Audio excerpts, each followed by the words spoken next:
Hello, friends. This is Dave Hurwitz, executive editor at ClassicsToday.com, here with a combination of sort of archaeological expedition slash reviews slash box set slash demented transcription slash unknown composer feature. That's a lot of slashes, and this is a lot of stuff we have to talk about, but it all focuses on one work. And that work is, let's see, what is it called here? Yes, the symphonic adaptation of Mozart's string quintet in E-flat major, Koelschel 614. Now, this symphonic adaptation was made by Paul Dessau, a well-known East German composer who lived from 1894 to I think it was 1979 here. Yes, 1979. He wound up in East Germany. He started in just plain Germany, but got smart around the fall of the Weimar Republic, went to Paris, then went to the United States, where he became heavily involved in a bunch of things, including Jewish causes, because he was Jewish, and also communism, because he wasn't Jewish. Well, no, he was Jewish, but he was interested in communism. That did not do terribly well in the U.S., so when he went back to Europe, he wound up in East Germany, because that at the time was avowedly communist and hadn't quite become the totalitarian horror that it later turned out to be. And from that point on, he was heavily involved with Bertolt Brecht. He was one of the three major Brecht composers, Kurt Weill, Hans Eisler, and Paul Dessau. Those were the guys who did a lot of work with Brecht, and he made a lot of Brecht settings, songs as well as operas based on Brecht plays. He also set the Passover Haggadah, a very interesting work, while he was in the United States. And his musical style, he started out actually, eventually became, let's put it that way, before the Second World War, a 12-tone guy. He studied with Rene Leibowitz. Remember him? The guy who hated Sibelius, the teacher of Alan Pedersen, the one everyone ran away from? Yes, Rene Leibowitz, who did the really fast Beethoven cycle with the Royal Philharmonic. So he actually studied with Leibowitz. Leibowitz was a big 12-note Schoenberg disciple. Everybody who studied with him had to write like that. Dessau wrote like that. And then his style became more agitprop, as he became more communist, rather like Erwin Schulhoff, who we also discussed. So that's Dessau. Now, at some point, Dessau made a transcription of Mozart's last string quintet, Koelschel 614. And if you thought that, for example, the Schoenberg version of the Brahms piano quartet was demented, ooh, you haven't heard anything yet, because this string quintet is really Mozart's most Haydn-esque piece. It's a witty, jolly string quintet, absolutely delightful. But in this transcription, wit becomes slapstick. That is the only way to describe it. And I mean, it is demented. It's written for a huge orchestra with lots of percussion and really odd instruments, and the orchestration is changing constantly. It's very al fresco. It's constant shifting colors and stuff, and it's bewildering and really zany. And I just love it because I have no taste, and I just adore things like that when they're well done. And this is extremely well done bad taste, I would say. Exquisitely well done bad taste. Now, it's only been recorded twice, and it's very hard to find. And the best recording is Ottmar Sweetener with the Staatskapelle Berlin. And we're going to talk about that in a second. But first, I want you to hear some of it.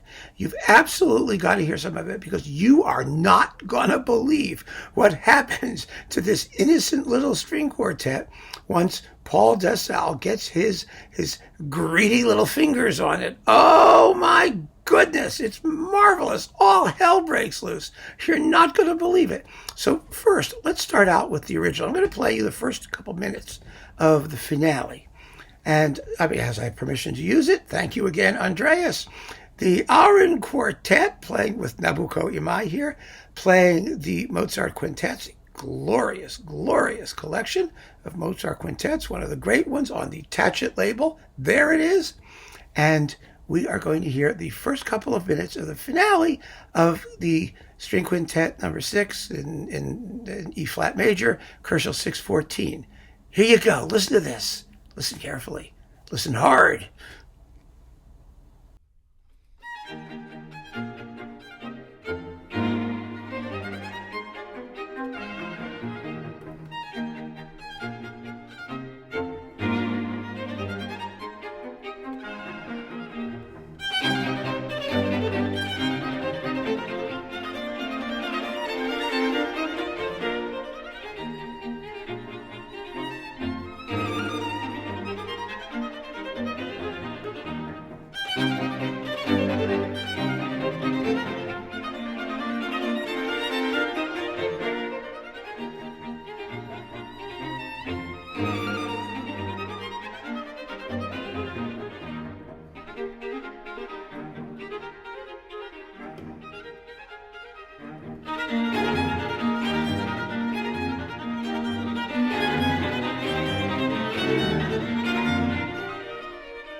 Light, lively, adorable, entrancing, enchanting, marvelous, right? Right. Well, I'm going to use the same booklet because I don't want to give away the secret, which will come in a moment. Now listen to Paul Dessau's transcription of exactly the same 2 minutes of this quintet. Brace yourself.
Wow.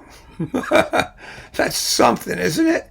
Holy cow. Now we know why there aren't many Mozart transcriptions around. I mean, the reason there aren't many Mozart transcriptions around, first of all, is because there's no need for them. Mozart wrote plenty of orchestral music himself. He was an incredible orchestrator. One transcribes Mozart at one's own peril, I would say. And you can see why. I mean, this was a perilous transcription, that's for sure. But boy, is it nutty. It is the goofiest bloody thing.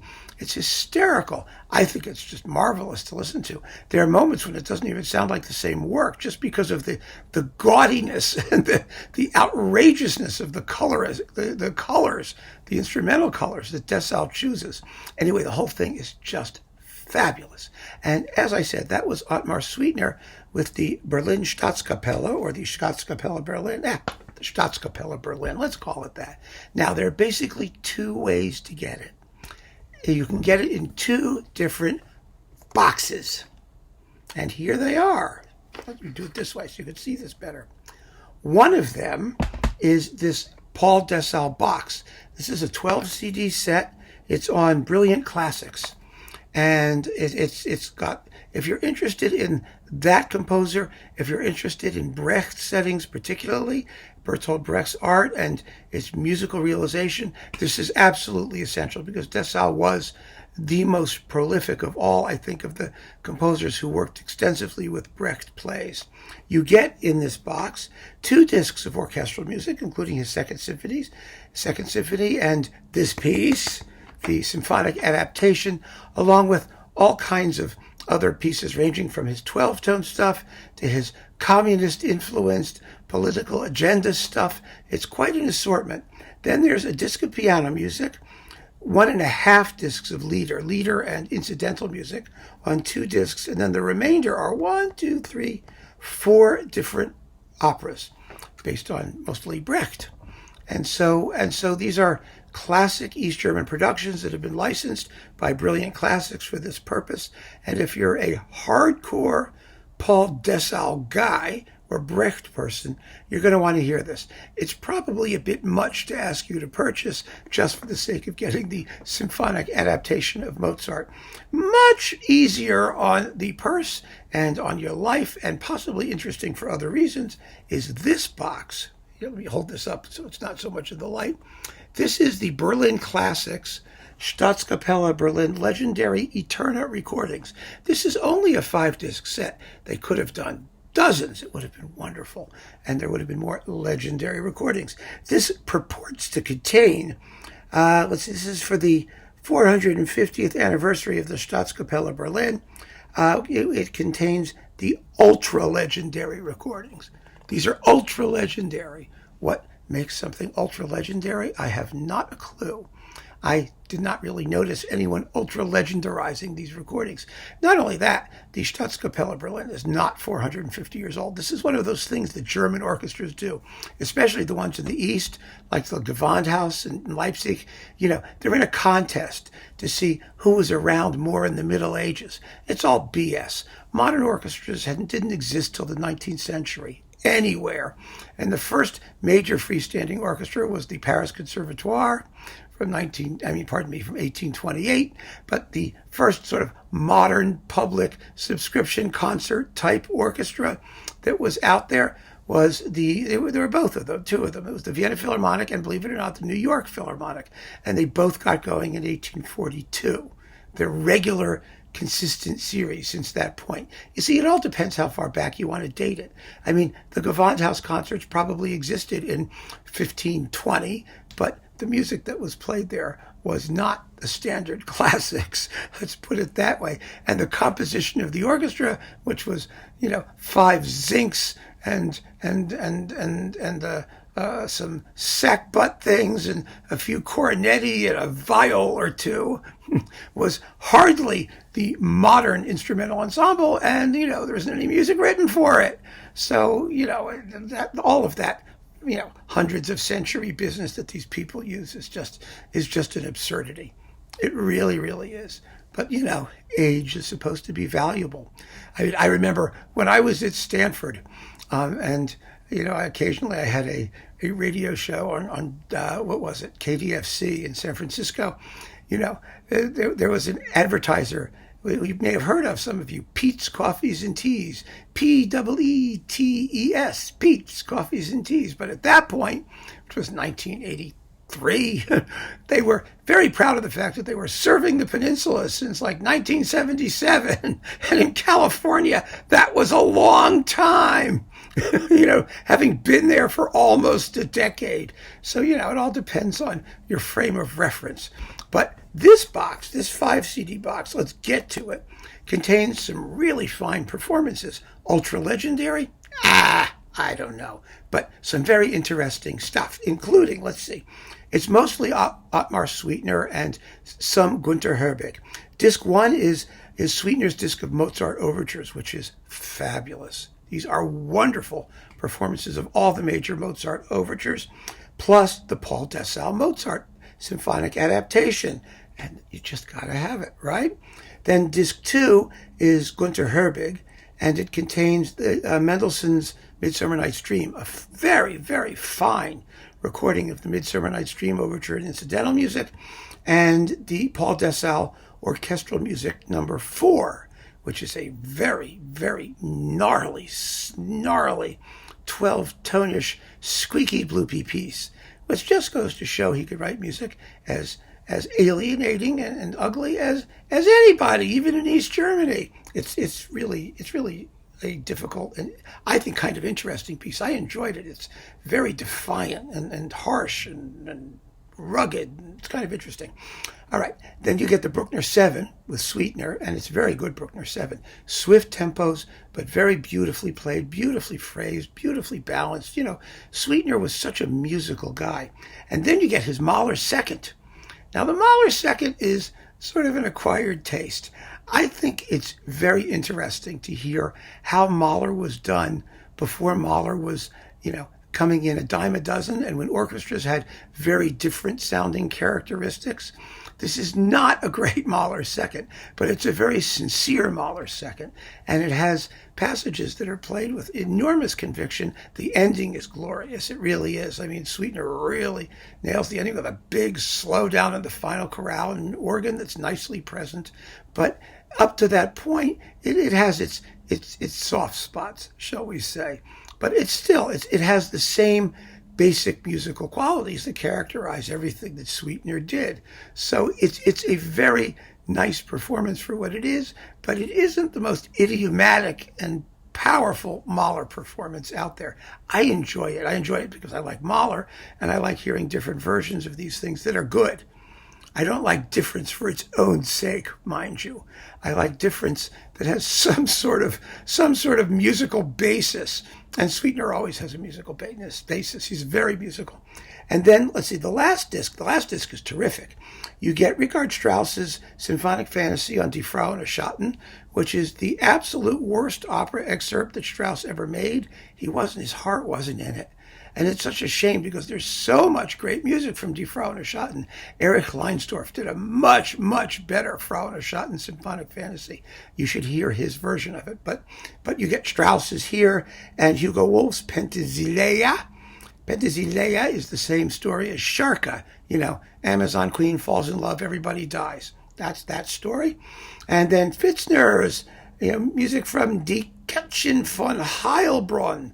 I mean, it's a very, very nice selection of sort of weird German stuff that you're not going to find everywhere else. So this 5-disc set is worth having just for its own. Again, it's Berlin Classics, the Staatskapelle Berlin legendary Eterna recordings, and you get Paul Dessau's absolutely twisted, demented symphonic adaptation of Mozart's string quintet, in E-flat major, Köchel 614, which for me is almost worth the price of the disc. It costs about $30, I think. It's not a bad deal.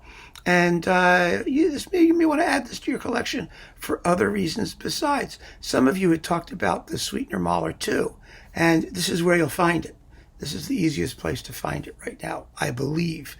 You never know with these Berlin Classics, East German things. Some of them were on Denon, some of them were you could get them in Japan. Some of them are on Berlin Classics. A lot of them were licensed to Brilliant Classics.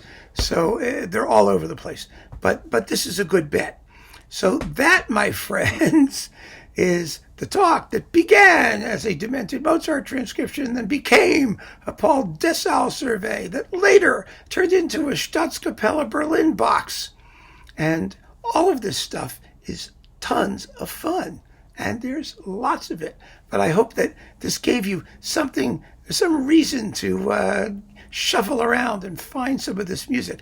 The Dessau, the symphonic adaptation, I'm sure it's also downloadable. I've seen it as an MP3 or MP4 or MP something download, like on Amazon and other places. You can get it. You can get it easily enough if you don't want physical product. But do, by all means, get it, because it's just a blast.